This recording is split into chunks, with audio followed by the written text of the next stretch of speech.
Hello, friends, and welcome back to Stories About Entitled People. But before we begin, don't forget to subscribe to our channel if you're new here and turn on notifications so you don't miss a new video every single day. Here we go. Lady left a bruise. I was out to eat at a cafe in a rather nice botanical garden with my parents, my brother, and his fiancée for my brother's birthday.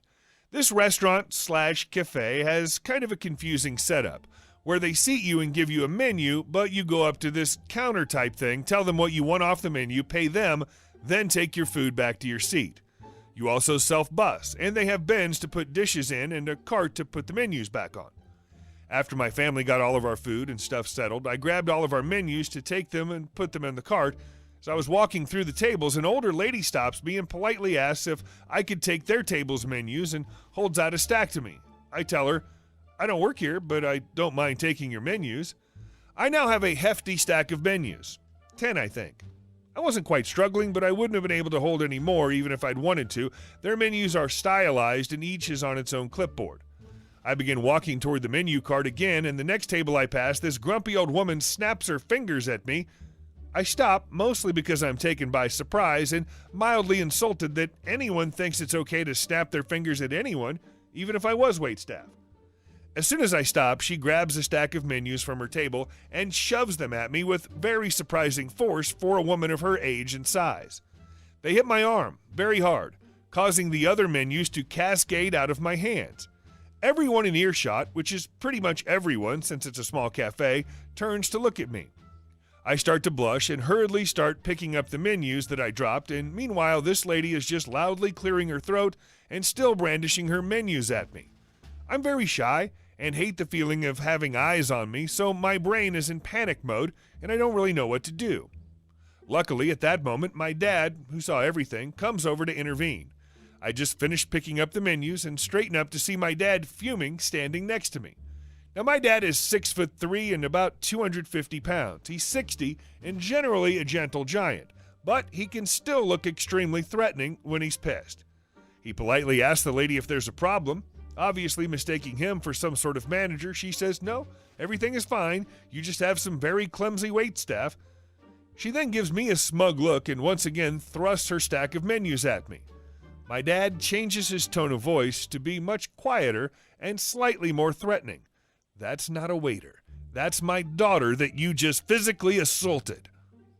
I don't think I've ever seen someone change their demeanor so quickly in my life. Her smug smile melts, and she starts blustering out an apology. But my dad just turns to me and says, let's go sit down and finish the rest of our delightful lunch, very far away from this old crow. I dump our menus onto the cart, and on my way back through the tables, I overheard the old B-word get tons of flack from her friends. Why do you always have to be so rude? You embarrass us everywhere we go, etc. One of them reached out to apologize as I passed. I nodded and just kept walking. I'll never understand why people think it's okay to touch strangers without their consent, ever. I have a small bruise on my arm from the incident. And our second story, the bleached banshee and her Hawaiian Harpy daughter.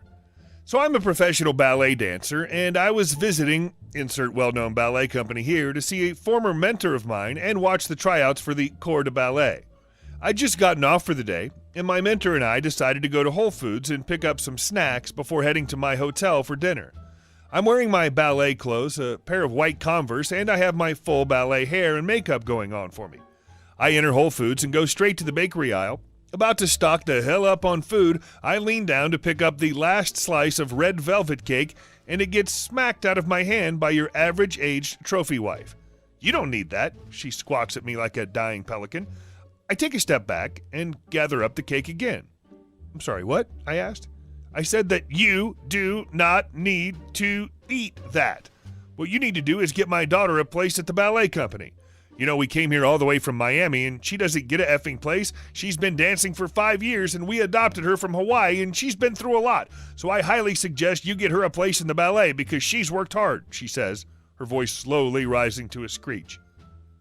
I'm just standing there with my cart, kind of blinking at her and waiting for her to stop. You what? I asked, completely confused by the situation. I said, We adopted her from Hawaii, but we came up from Miami and she needs that spot. She's 21 years old. Are you retarded? Why don't you understand? I know they hire foreign girls, but is English not your language, honey? She was screaming loudly and slowly in my face. At this point, I step away. Mind you, I hold barely any sway over the ballet company's decisions, but I do hold a lot of sway over my mentor, and he holds a huge amount of sway over all the decisions regarding dancers. Ma'am, I'm sorry, but I don't work there. And even if I did, I wouldn't be able to do anything about your daughter. It's unfortunate that you came up from Miami, but nothing was guaranteed, and a spot is not owed to your daughter, I say as I start to back away from her, and she gets closer and closer. At this point, she flips her sheet of sheetily bleached hair over her shoulder, adjusts her halter top, and brings her hand down, slamming my slice of cake out of my hand with the might of Moses. I said, my husband, who is a well-known dentist in Miami, and I adopted my daughter from Hawaii, and we came up here. She has been dancing for 5 years. Get her a spot. Do you understand me now? She says, her twitching face an ugly red color. Lo and behold, her daughter appears behind her. I'm a bit relieved because most daughters don't want their mothers making scenes in public places on their behalf, but no. I've been dancing for 5 years, and it's not fair that I was not offered a place at the ballet company. It's discrimination based on my age, and I've worked so hard, putting my sweat and my blood and my tears into dancing. The Hawaiian Harpy begins to howl at me. She slowly approaches me, and I back up, holding my card in front of me and preparing myself to make a mad dash away from her and her seething mother. At this point, my mentor strolls up like nothing's happened in the time he's been gone. They obviously immediately recognize him the second he's close enough for them to fully see his features. What's up? He asks, looking between the three of us. My daughter, who's been dancing for 5 years, was not offered a place in the corps tonight, and we came up from Miami. We were just asking this girl here about where to find the best Cuban sandwich in town, the bleached banshee says sweetly. My mentor looked between us again and said, we look for dancers who will not be potential liabilities and who treat their fellow dancers with respect. Godspeed on your trip back to Miami. And we left. I sincerely hope they found that Cuban sandwich they were so desperately looking for. Note, most ballet dancers have been dancing and practicing for years. I'm 20 and have been dancing since I was about 3. My fellow dancers all have over 10 years experience. I'm not saying that you have to be immensely talented, but you do have to have basic knowledge of technique, and you do have to be a team player. So what? Tough crap. This encounter took place 6 years ago. I had recently gotten a job at an Aussie-themed TGI Chili Bees, traditional uniform of avocado green button-up camp shirt, black slacks, black apron, and kitchen shoes, plus a boomerang pen with my name on it. It was just down the street from my mom's house, on site at a self-storage property connected to the office, and my now wife and I moved in together across town. I don't drive, so I would take the bus from my house to mom's each morning, lounge around and get ready for work, then head back down to her house after closing up and wait for my wife or a roommate to pick me up. Restaurant closing shifts are notoriously long and late, and I miss the final scheduled bus by 30 minutes most nights. Long story short, my mom was purchasing a dog from out of state, and this particular night her new puppy was being flown in. My wife offered to run down to the airport with my mom, and I told them both I'd meet them back at mom's house and meet the new puppy. So it's 12:15 a.m. The flight lands at 12:40. As I'm walking the 2.5 blocks from my work to my mom's house, I notice a group of about 9 people standing outside their cars in front of the access gate. The gate clearly states access hours 6 a.m. to 9 p.m. daily. I just got off a double shift, so I keep my earbuds in and try to sneak past them through the walking gate to get into my mom's yard. I made it. Gate clicks shut. I start up the small steps to her door. The security door squeaks just a bit, and this Karen is on me in an instant. She'll henceforth be known as Irate Mother, or IM. Her 8 flying monkeys, who seem to operate as a hive mind, will be FM. IM. You there! You need to open this gate! We need to get an important document now! Me. I'm sorry, I don't actually work here. Gates open again at 6 a.m. Have a good night.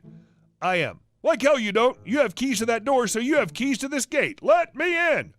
FM. Let us in! It's important and time sensitive! This is insane! I know this is corporate name, but I'd still expect some customer service. You clearly work here! Me. Even if I did work here, it's outside gate access hours. I don't work here. This is my mom's house. Again, I apologize that I can't help you.